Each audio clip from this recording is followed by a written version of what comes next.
그러면 어릴 때 신동 소리 들어본 적 있다 없다? 이 아리랑 스리랑.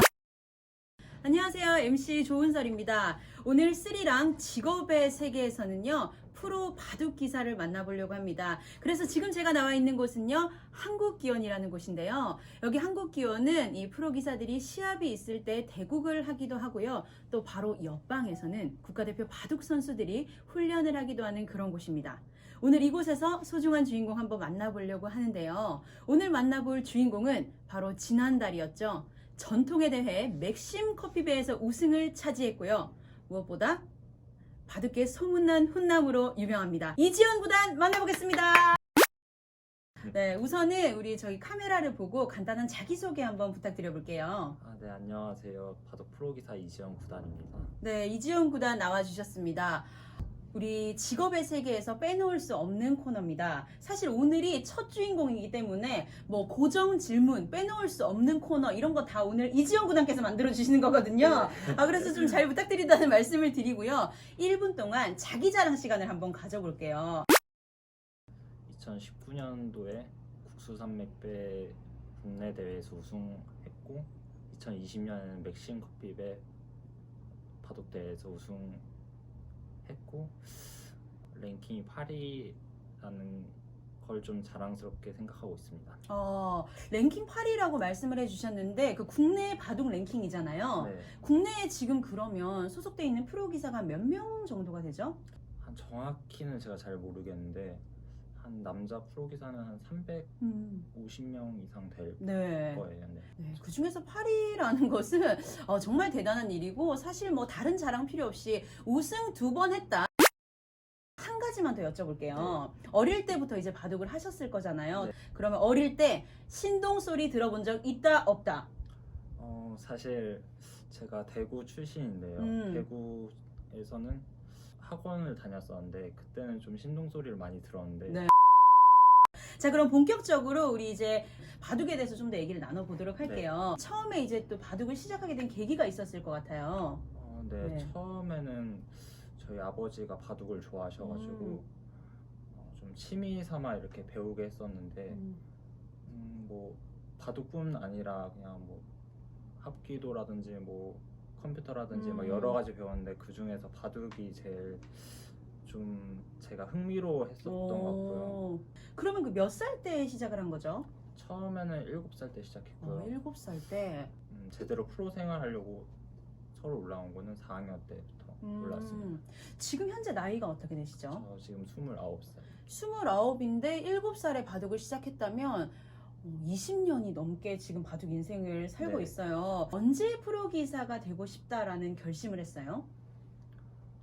사실 처음에는 프로가 될 생각은 없었고요. 그냥 취미 삼아 했었는데 4학년 때 서울 올라오고 나서부터 사실 그때도 그냥 좀 기숙사 생활하면서 좀 논다는 생각이었는데 한 고등학교 올라갔을 때부터는 프로가 돼야겠다고 마음 먹고 열심히 했던 것 같습니다.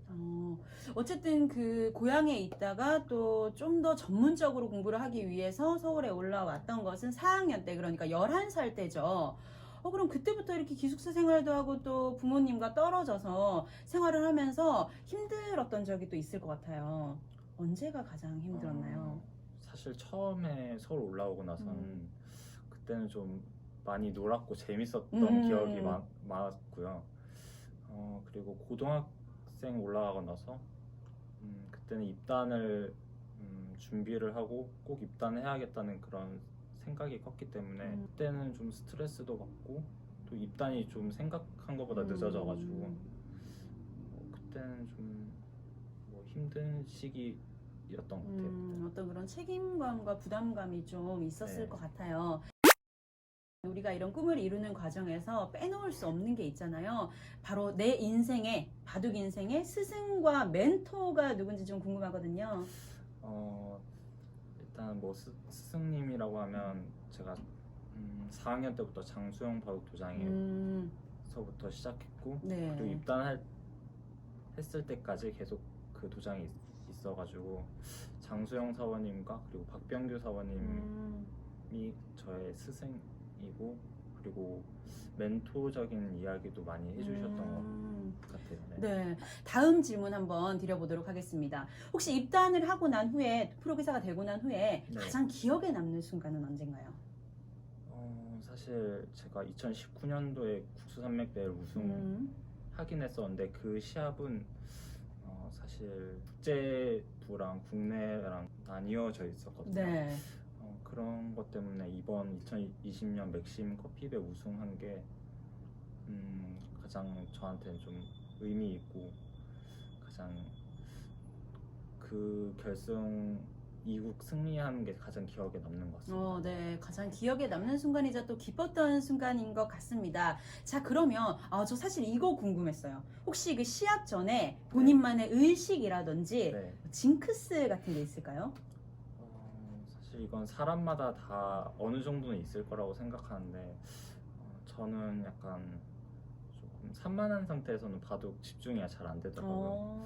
그래서 좀 시합장에 한 30분 정도 일찍 와서 좀 심호흡을 한다던가 아니면 눈을 감고 명상을 한다던가 약간 그런 식으로 좀 차분한 상태에서 두려고 노력하는 것 같아요. 차분한 상태에서. 네. 그러면 혹시 좀 본인이 생각했을 때 좀 재미있는 징크스나 이런 건 없을까요? 예를 들면 저는 이런 적 있어요. 저도 예전에 어릴 때는 또 바둑을 했었으니까 시합에 나갈 때가 되면 저는 항상 모자를 쓰고 시합을 나갔었거든요. 진짜요? 네,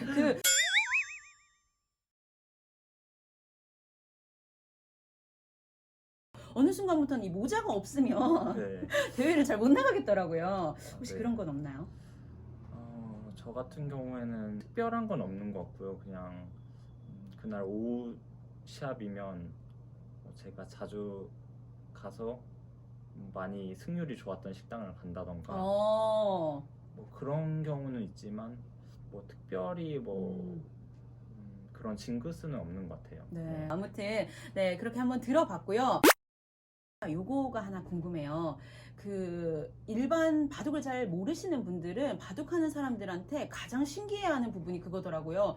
그 복기하는 거. 네. 네, 판을 막 기억하는 거를 굉장히 신기해하는데 혹시 본인은 기간이 어느 정도 지난 판까지 복기가 가능해요?